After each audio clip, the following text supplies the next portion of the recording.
Last episode में हमने देखा कि जिनोवो 80th फ्लोर तक क्लियर कर चुका है, लेकिन अगले फ्लोर पर जाने के लिए उसे एंट्री पास चाहिए होता है। इसमें उसकी मदद एजिल करती है क्योंकि एजिल को पता होता है कि हर फ्लोर पर एंट्री पास कहाँ मिलता है। इस वजह से जिनोवो ने डिसाइड किया कि एजिल को अपने साथ ले जाएगा।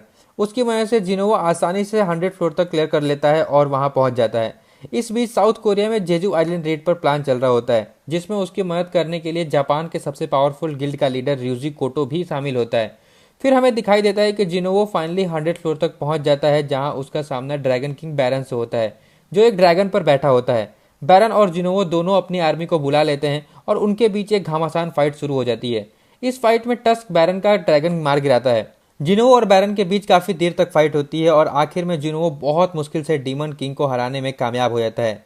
इसी के साथ अब बढ़ते हैं अगले एपिसोड की तरफ, लेकिन आप लोगों से बस इतना कहना चाहूंगा कि अगर आपने अभी तक सब्सक्राइब नहीं किया हो तो प्लीज़ मेक श्योर सब्सक्राइब कर दीजिएगा, बिकॉज आपके सपोर्ट की बहुत ज़्यादा ज़रूरत होती है हमारे जैसे नए क्रिएटर्स को, क्योंकि आपका एक छोटा सा सपोर्ट हमें बहुत बड़ा मोटिवेशन देता है कि हम इसी तरीके से आपके लिए अच्छे कंटेंट लेकर के आते रहें। तो मेक श्योर कि प्लीज़ लाइक करिएगा, सब्सक्राइब करिएगा, कमेंट में बताइएगा अपना बेस्ट पार्ट। एंड चलो अब बिना टाइम वेस्ट किए चलते हैं आज के एपिसोड की तरफ। एपिसोड की शुरुआत होती है जहां हमें दिखाई देता है कि डीमन किंग को हराने के बाद सिस्टम जिनोवो को काफी सारे रिवॉर्ड आइटम देता है। इनमें से एक होता है डीमन किंग का ब्लड, जो जिनोवो के लिए सबसे इंपॉर्टेंट चीज थी होली वाटर ऑफ क्राफ्ट करने के लिए। जिनोवो बिना किसी देरी के holy water of life craft कर लेता है, लेकिन उसके मन में अब एक डाउट आता है, क्या ये सच में उसकी माँ की इलनेस को क्योर कर पाएगा। इस बात को कंफर्म करने के लिए वो बिना किसी देरी के हॉस्पिटल जाने का प्लान बनाने लगता है। तभी आयरन आता है मरे हुए ड्रैगन की बॉडी लेकर के, एंड उसके एक्सप्रेशन से ऐसा लगता है कि जैसे वो कहना चाह रहा हो कि इसे भी अपनी शैडो आर्मी में ऐड कर लो। बाकी के शैडो भी उसे थम्स अप देते हैं, जैसे वो गुड जॉब कहना चाहते हो। हालांकि ये बोल नहीं सकते, लेकिन ये पैनल काफी ज्यादा क्यूट लग रहा था। फिर जिनवो अराइज बोलता है और ड्रैगन की शैडो एक्सट्रैक्ट कर लेता है। फिर सिस्टम उसे शैडो का नाम चूज करने के लिए कहता है, पर हर बार की तरह इस बार भी जिनवो को कोई नाम याद नहीं होता, इसीलिए वो उसका नाम काइजल रख देता है। इसके बाद वो कैसल से निकलने वाला होता है, पर उसे एक एक करके फ्लोर नीचे जाना पड़ता है, लेकिन वो टाइम वेस्ट नहीं करना चाहता था। तभी उसके सिस्टम नोटिफिकेशन में एक रिवॉर्ड आता है, शैडो एक्सचेंज रून स्टोन। ये एक टेलीपोर्टेशन टाइप स्किल होती है जिसमें जिनवो अपने किसी भी शैडो के साथ लोकेशन एक्सचेंज कर सकता है, लेकिन इसमें 3 घंटे का कूलडाउन होता है। वो बिना देरी किए स्किल्स यूज करता है और सीधा डेमन कैसल से निकल के अपने नेगेबर हुड में पहुंच जाता है, जहां उसने एक शैडो सोल्जर पेट्रोल के लिए छोड़ा था। उसके बाद वो काइजल को बुलाता है और उस पर सवार होता है और अपने फुल स्पीड में निकल जाता है हॉस्पिटल की तरफ।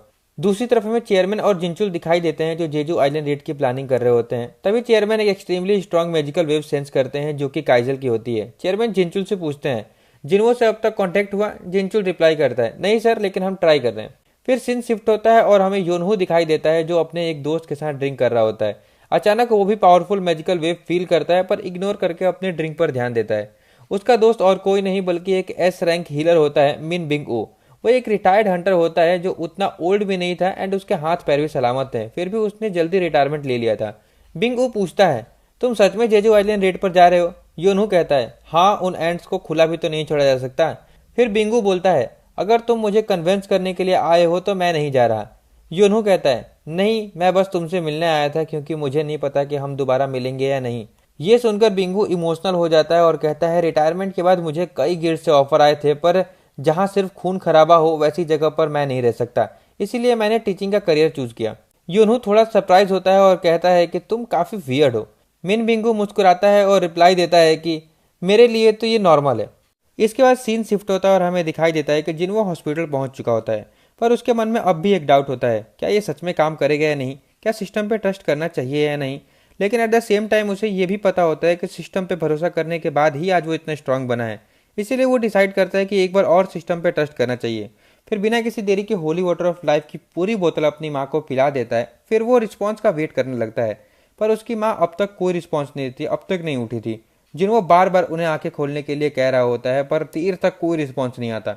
वो काफ़ी सैड हो जाता है और सोचने लगता है, इतने टाइम से सिर्फ एक वजह से स्ट्रांग बनना चाहता था, आपने हमारे लिए सब कुछ किया, अब मेरी बारी है, प्लीज़ उठ जाओ। तभी पीछे से आवाज़ आती है, जिनवो, क्या वो तुम हो। जिनवो तुरंत पीछे मुड़ता है और देखता है उसकी माँ उठ चुकी होती है। वो पूछती है, मैं कितने समय से सो रही थी। जिनवो इमोशनल होकर के कहता है, 4 साल हो गए। उसकी माँ शॉक हो जाती है और कहती है कि 4 साल। फिर वो पूछती है, जिन्हा कैसी है। जिनवो बोलता है, वो भी ठीक है। तभी उसकी माँ प्यार भरी नज़रों से जिनवो की तरफ देखती है और कहती है, थैंक यू, मेरे बीमार पड़ने के बाद भी अपना प्रॉमिस निभाने के लिए। ये सब तुम्हारे लिए बहुत मुश्किल रहा होगा ना। इतना सुनते ही जिन्हो की आंखों में से आंसू गिरने लगते हैं और वो धीरे से बोलता है हाँ। ये काफ़ी इमोशनल और हार्ट वार्मिंग मोमेंट होता है क्योंकि हमने सिर्फ और सिर्फ अब तक से जिन्हो का बैडेस या फिर कूल हार्टेड साइड ही देखा था, और मैं खासकर जिन्हो के लिए काफ़ी खुश भी था।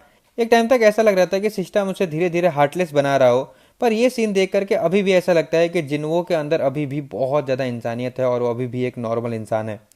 इसके बाद हमें दिखाई देता है कि हॉस्पिटल के डॉक्टर को पता चल जाता है कि जो पेशेंट इटर्नल स्लीप में था अब वो उठ चुका होता है। वो विश्वास करने के लिए तैयार नहीं होता क्योंकि आज तक पूरी दुनिया में ऐसा कभी नहीं हुआ था। तभी एक स्टाफ आता है और बताता है कि पेशेंट की फैमिली हॉस्पिटल से रिलीज करने के लिए डिमांड कर रही है। डॉक्टर मना कर देता है, अगर पेशेंट उठ भी गया था तो उसकी कंडीशन नॉर्मल नहीं होगी। तभी स्टाफ बोलता है, सर पेशेंट बिल्कुल नॉर्मल कंडीशन में है, इसीलिए उनकी फैमिली उनको डिस्चार्ज करवाना चाहती है। डॉक्टर फिर भी मना करने लगता है और तभी एक स्टाफ बोलता है, सर पेशेंट का बेटा और कोई नहीं, कोरिया का 10वां एस रैंक हंटर सुंग जिन्हो है। इतना सुनते ही डॉक्टर का पूरा एक्सप्रेशन चेंज हो जाता है। वो तुरंत बोलता है, पेशेंट जब ठीक है तो जब चाहे तब जा सकता है, कौन रोक रहा है उन्हें।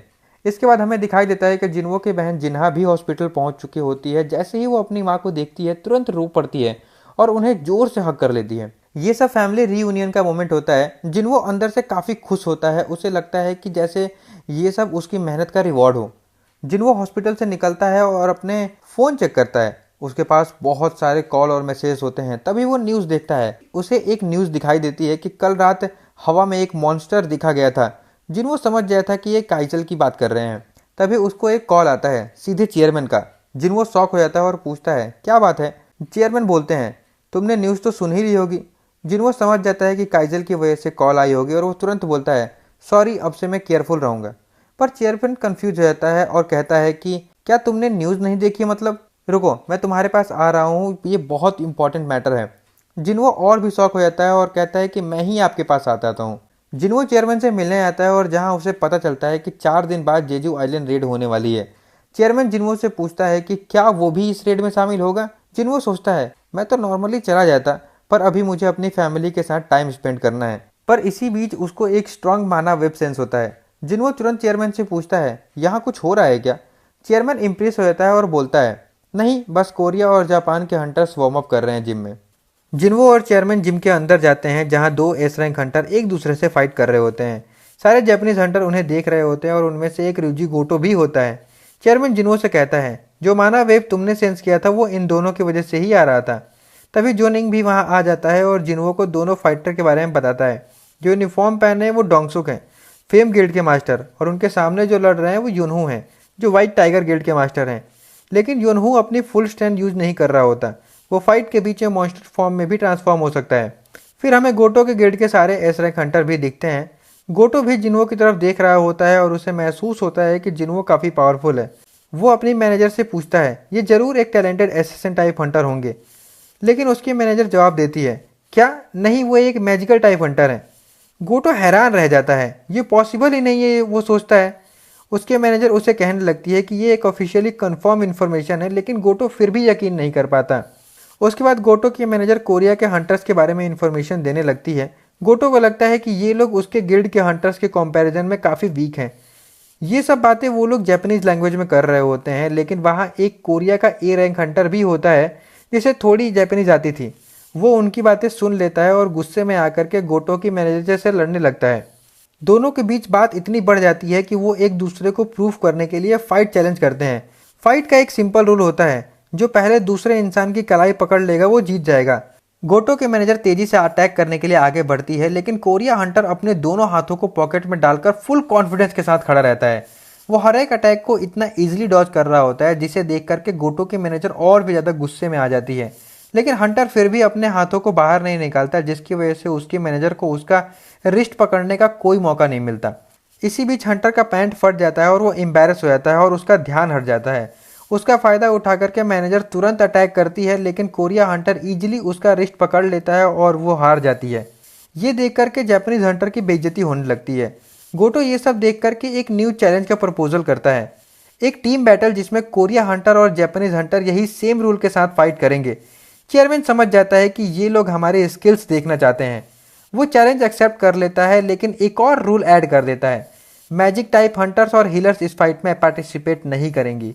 योनहू और नए रूल्स ऐड करने के लिए सुझाव देता है, अगर कोई कलाई पकड़ ले, बैक टच कर ले या फिर ओपोनेंट को नॉकआउट कर दे उसे भी जीत माना जाएगा।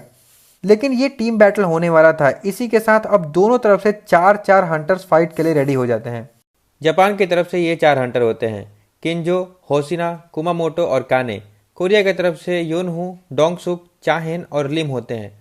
वो लोग एक दूसरे के सामने आ जाते हैं। किम जो सोच रहा होता है कि डोंगसुक और योनहू काफ़ी स्ट्रांग है, इतना तो वो पहले फाइट देख करके समझ सकता था, लेकिन उसे पता था कि योनहू अभी तक अपनी स्पेशल एबिलिटी छुपा कर रखा है। इधर काने ने चा को अपना ओपोनेंट चुना होता है, और जो कराटे वाला हंटर डोंगसुक था वो अपना साइज को छोटा बड़ा भी कर सकता था। वो सीधा किंजो से लड़ने चला जाता है। दोनों के बीच प्योर स्ट्रेंथ की बैटल होती है। लिम का मुकाबला येलो बाल वाले हंटर होशिना से होता है। होशिना तेजी से लिम की तरफ बढ़ता है, लेकिन लिम क्लोज रेंज कॉम्बैट में अच्छा नहीं है, इसीलिए वो दूरी मेंटेन करने लगता है और अपने मैजिकल एरोज से होशिना पे अटैक करता है। होशिना मुश्किल से उस अटैक से बच पाता है। लिम के एरोज दूसरे हंटर्स को भी काफी परेशान कर रहे होते हैं। इधर चेयरमैन को जिम की चिंता हो रही है। वैसे तो जिम बहुत ज्यादा स्ट्रांग है, ए रैंक हंटर्स के लिए इसे तोड़ना लगभग इम्पॉसिबल सा ही था, लेकिन यहाँ 8 एस रैंक हंटर्स फाइट कर रहे होते हैं तो कुछ भी हो सकता है।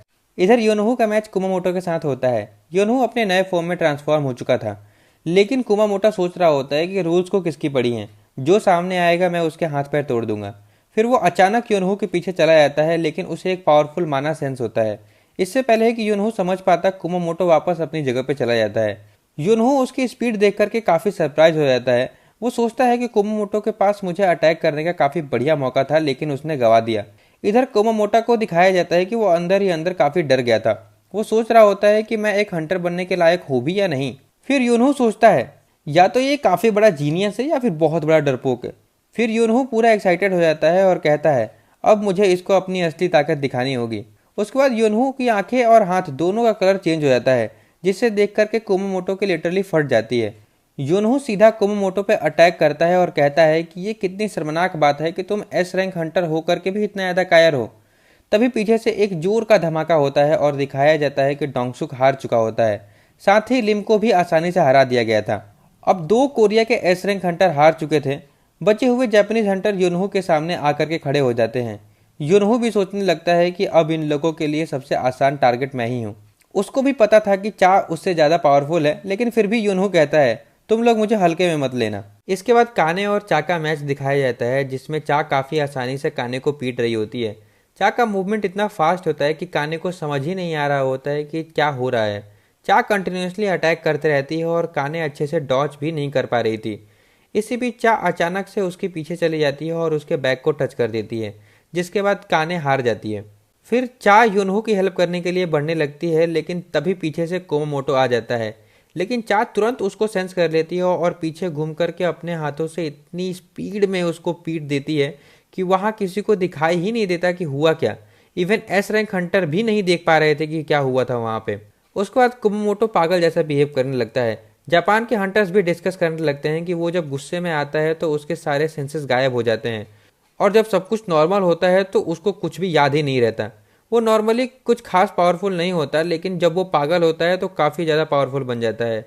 लेकिन क्योंकि उसके सेंसेस गायब हो जाते हैं तो कभी कभी वो अपने टीममेट्स पर भी अटैक कर देता है, इसीलिए कोई भी उसको जल्दी रेड में नहीं लेके जाता है। उसके बाद कुमामोटो चा के आसपास तेजी से घूमने लगता है, लेकिन चा को कुछ भी दिखाई नहीं देता।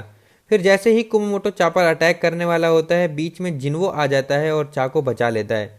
जिन्वो कहता है बीच में आने के लिए माफ करना, लेकिन ये मैच काफी ज्यादा सीरियस हो रहा था। इसके बाद कुमामोटो जिन्वो पर भी अटैक करने का ट्राई करता है, लेकिन जिन्वो उसको आसानी से पकड़ लेता है और जमीन पर गिरा देता है। ये सब देख करके गोटो काफी ज्यादा हैरान हो जाता है और अपनी मैनेजर से पूछता है कि सच में जिन्वो एक मैजिकल टाइप हंटर ही है ना। इसके बाद जिन्वो कहता है इस फाइट को यहीं पर रोक देना चाहिए, हमें हार मान लेना चाहिए।